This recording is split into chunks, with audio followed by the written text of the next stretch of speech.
Kuya, Chair of the Trade Committee of the National Assembly, also Member of Parliament Embakasi North, Honorable Dr. Daniel Manduku Nyaribari Masaba, Member of Parliament, and as well Honorable Karungo Thangwa, Kiambu Senator. We are touching on the increasing of the presidential term limit. Before getting to you, Honorable Thangwa, allow me to sample the feedback of Kenyans, which is very important as far as the issue of the public participation is concerned. Via SMS and WhatsApp numbers on the bottom of your screens, and as well via social media platforms at K24 TV. Joel Chacha, this is what some Kenyans are saying. Simon Sting, it should be reduced. Those proposing for longer terms are selfish and corrupt. May they have not brought in development at their constituencies. Unita Chelulei, this is the end of us. Someone was against this constitution. He will do anything to change it. Jonesy Mushina, it should be 6 months and maximum terms be 20 terms of 6 months for all elected leaders. Tony Sudi, I support Thangwa. Those term limits should be reduced to 3 because in those 5 years, there's totally nothing the leaders are bringing to common Mwananchi. Abdi Galma, I support reduction to 4 years, a limit for transparency and accountability.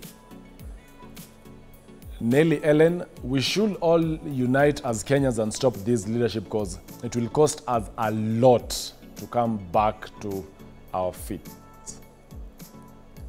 Karuga Muhyo, supporting motion in Kenya has become a vanity thing. It will definitely pass, but this will be not a will of innocent Kenyans. We are in the wrong hands. Peter saying 1 term for president, 7 years, and he or she's done is enough. 4 years, 2 terms for governors is enough. The rest have no problem. Nyaga, 3 to 4 years is the best for this country. Kenya, like now, we are already tired and wishing if tomorrow could be 2027, the current leadership is so sick, so toxic, so cruel, so mad. Honorable Gakoya here adding that it's so harsh. Timothy Mbugua, let us reduce their salary. Let us reduce their number. Let's have 10 governors and 10 senators. Let's have half the number of current MPs. Let's have 10 MCAs in each county. Charles Mulongo, let them have term limit of 4 years and every government to be restricted to borrow loans which would take more years than its term to pay. Very good point. Festus Mwendo, reduction or extension, not the solution, but the lack of capacity and goodwill to prosecute looters before and after finishing their term, as many are protected by their tribes and their political party. Kim, kama wanashindwa kudeliver in 5 years, what magic or miracle will they perform waweze kudeliver in 7 years? Whoever is advocating for term limit extension is totally insane and requires a medical emergency attention. Honorable Karungo Thangwa, on whether we have a lacuna in the law on how the public... Are you telling me no one was positive about extending? Yeah, nothing positive there. Kenyans are not supporting an extension. and you know, even before we go to the laws, there's something Mheshimiwa Manduku has said. I want to take you a little bit back on the issue of Gachagua, then I come to the issue of the extension. That it was the ODM's official communication that they should impeach Gachagua. So that is something that has never been clear. But at least now we know ODM took part as a party to remove the deputy president. That is important going forward. I just wanted Kenyans to understand. It was a party position. It was a party position of ODM to remove. And this is because of the broad-based government, which I'm calling the bread-based. They actually said they were told to... They were told to remove, yes. So, and that's what I'm saying, very soon we're also going to talk, because we thought we were supporting Raila Odinga even to get the chairmanship of AU as Kenyans. Now we realize he's a person who is just going to disorganize everything. So maybe even when he gets the AU chairmanship in Africa, he's going to disorganize other governments. It will be very hard for him. Yeah, but that is a story for another day. Let's first of all, let's come back to the issue of the law. First of all, I have an impeachment bill at the Senate, which is going for its second reading. But my impeachment bill is talking about the impeachment of a governor, the deputy governor, the speaker of the county, and the CECs of the counties. It does not include the president and the deputy. And the reason why I never included them is because it looks so much of a hot topic that I wouldn't have wanted to be the person to emanate with such a law. Because in Kenya, nobody has ever thought a deputy president will be impeached or a president will be impeached. But looking at the way things are, I think the constitution has come full circle now. Now we have seen you can impeach a deputy president, and then the next thing that will follow, you can impeach a president.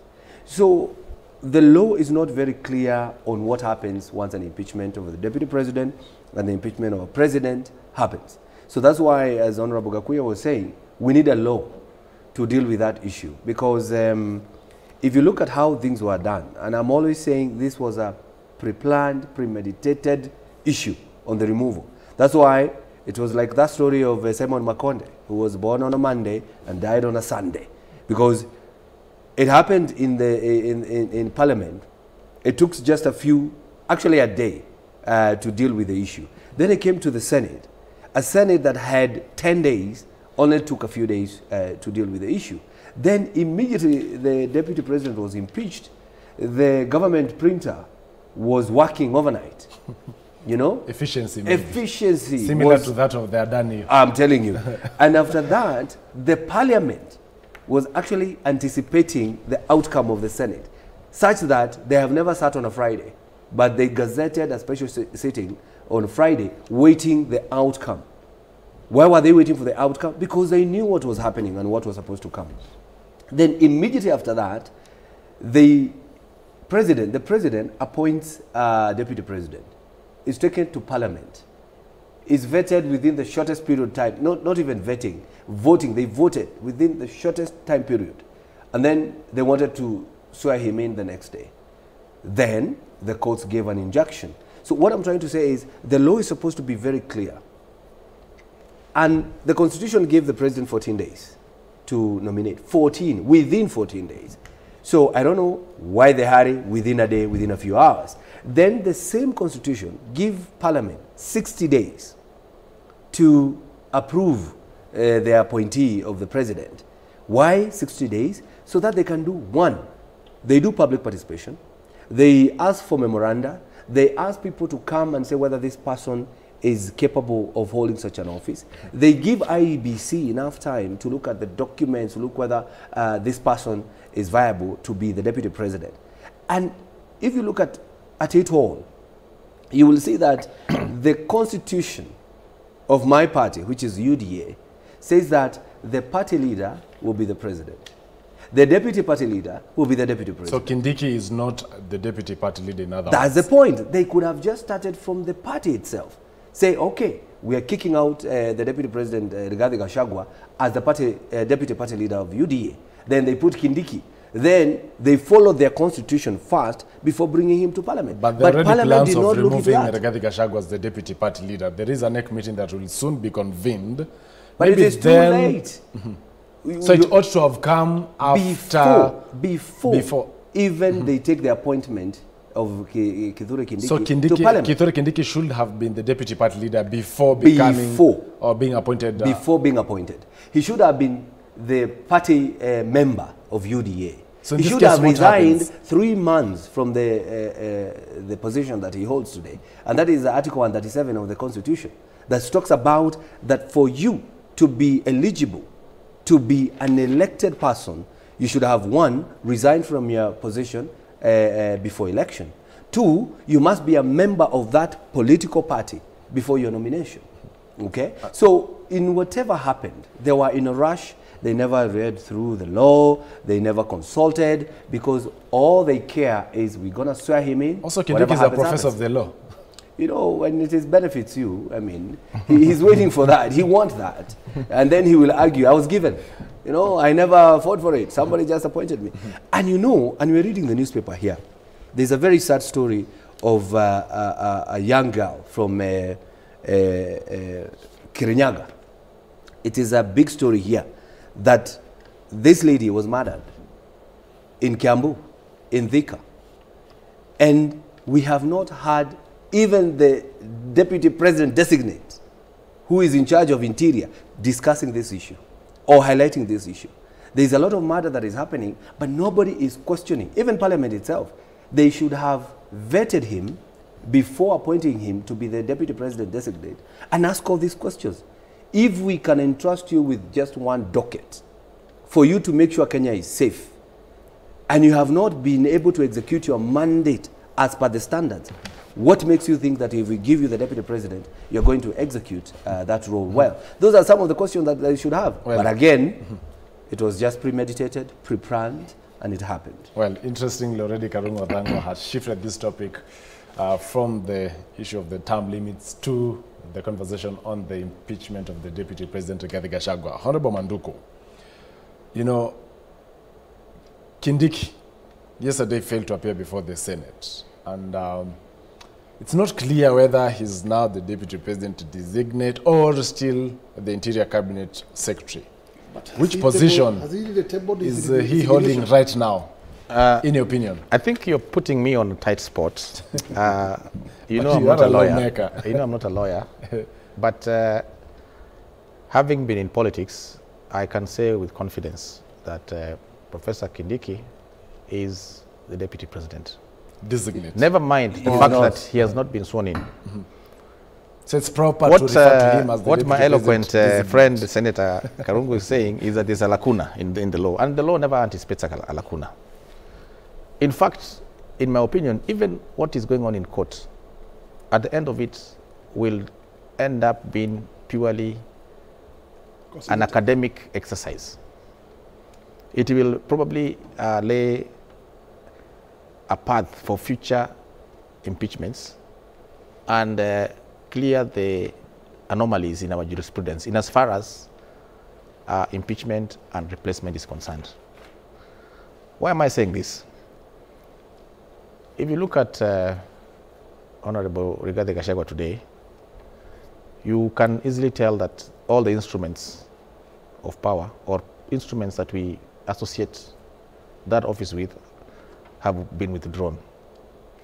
And so, in as much as the matter is in court, I think it is just a matter of time before the ultimate decision is arrived at, and we all know what decision that shall be. So, in other words, Honorable Manduku, Honorable Kindiki not coming to... Is he still holding the position of the Interior Cabinet Secretary? No, he's not. So that position is vacant? It's vacant. But he never resigned. You know, resignation is a private affair. He probably wrote a resignation to the president. But it has not been made public. It's a public It doesn't office. have to be made public. So there is need to which fill law that says? position. Which law says that once a cabinet secretary resigns, it must be made public? Has ODM fronted a member to fill that vacancy? Yes, we have. Who? Yeah, Junet Mohammed. Oh, Yes. Junet Mohammed is going to be the new interior boss? We have fronted. We have fronted. It is a prerogative of the president to decide. I think you should be inviting Mheshimiwa Manduku. He's giving us news as we go along. We have given, just like we had given, so he will we had given Governor Wanga's name for deputy president. It did not work. We have given the name of Junet Mohammed for interior CS. It may work or not work. So that is the reason maybe ODM supported the final impeachment of prerogative lies with Gachagua. His Excellency the President. So maybe that is the reason ODM supported the removal of office of the Deputy President. Not really. Gachagua? Not really. Not really. But it's evident. There were many reasons which I think my party leader has. But as I told you, this was a party position. And nothing, and let's not take it beyond that. Honorable James Gakuya, it has now exclusively emerged from Honorable Manduku that the minority leader again will be joining Ruto's cabinet. Opiah Wandayi, you know, is already in the cabinet. In fact, the Adani deal on the energy sector has already been sealed. Now, the minority leader, that is Junet Mohammed, will replace Kithure Kindiki. What do you have to say about this? Joe, let me tell you, and also tell Kenyans that, in fact, Kenyans be ready to expect anything. There is no order, and this is the correct position. Because nobody can tell us that, in fact, the government that we are in was not installed to power by the law. It was installed to the power by law. Because after the election, there was a petition. And that petition was either to validate or to invalidate. By the virtue that it was validated, then it got to power through that window. We have an experience of a Supreme Court invalidating an election of a president where Uhuru was forced to get back to election. In this case, if we were to stand by the rule of law, why are we ignoring orders of the same judiciary? You can't tell us there is an order of status quo which stopped swearing in of that designated deputy president, not even to appoint him. But people are still ignored. And what does the status quo mean? It means the holder of that position still is stayed on that particular position by the law until the conclusion of the matter. Are you saying this morning that Rigathi Gachagua is no longer enjoying the benefits of being a deputy president? According to the conservatory order, the interpretation of that order is that Gachagua is the deputy president and there is no vacuum today. Has his security been reinstated? Is he staying in the current residence? That is why we are saying... Can he access the office? No, that's why we are saying there is an ignorance of an order. And that means this country is no longer in the path. So Rigathi Gachagua has been evacuated from his current residence. He can no longer access the office, and his security. Of course, we have an experience of yesterday, restored? And it was in the public media that the staffs at his annex office were restrained from entering the office, and therefore, even without any single notification to them, they were denied entry. Then it means the state has made sure whether there is an order of the court or not, the state must stand with its position. And we must go with the state's position. And this means that's why courts have to sit on Saturday, on a weekend, just to make sure that they suit the interests of the state. This is very wrong. Where's Rigathi Gachagua staying right now? Let me tell you, Joe, this country is a democratic country. Let us not turn this country to the dark days. Let's not allow this country to go to the banana republic. If the judiciary is not going to be careful to protect the constitution, then we have nobody else to protect it. And this country will be in a mess. Honorable Gakuya, where is the Deputy President Rigathi Gachagua, the impeached one, staying currently? Is he able to access his office in person? Forget about his staff. I can tell you, Deputy President is staying at his private residence, not at the official residence. He has already been removed from the himself residence? Because he oversaw this coming. He actually started to exercise his stay at his private residence. Has his security been reinstated? It has not. No. So he's exposed. It has not.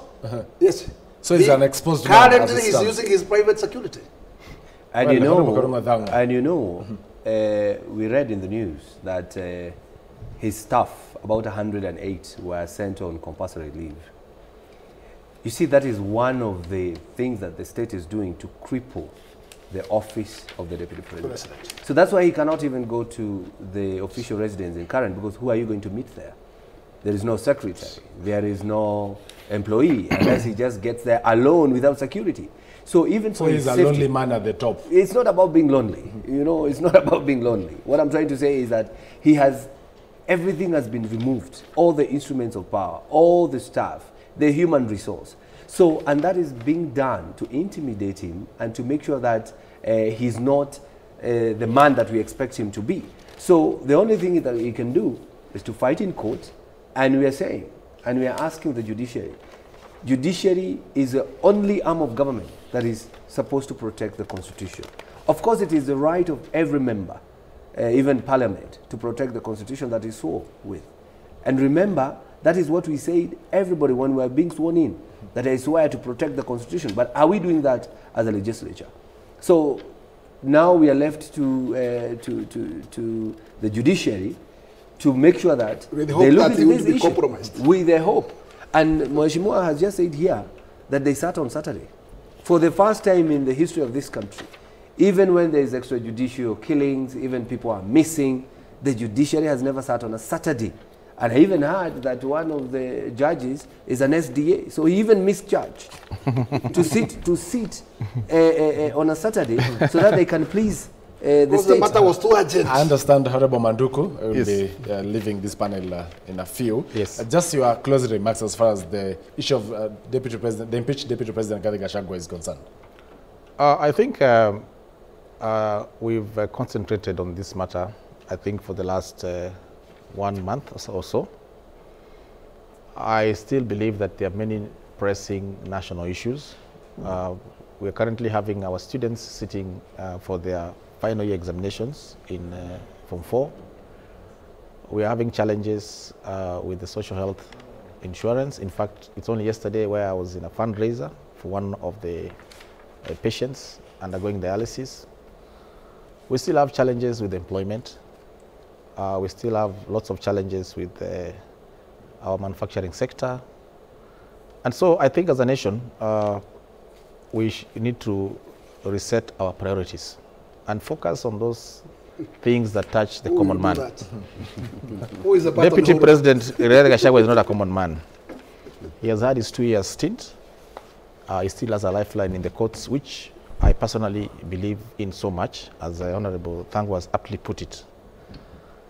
As a country, it is time now we refocus our energies elsewhere to things that will bring benefit to the people who elected us. Otherwise, we will waste another 1 year deciding who will be the deputy president, and yet that was already decided. Well, thank you so much. My reading of the Constitution is very clear. Upon the vote at the Senate, the deputy president stands impeached, notwithstanding the judicial... By their conservatory orders that are there. That's Honorable Daniel Manduku, Nyaribari Masaba, Member of Parliament. He's going to attend to an urgent matter. We'll allow him to leave during this short commercial break. When we come back, we'll still be focusing on the legal showdown on, of course, Gachagua's impeachment case at the High Court. We take a short commercial break. We'll be right back. Stay tuned.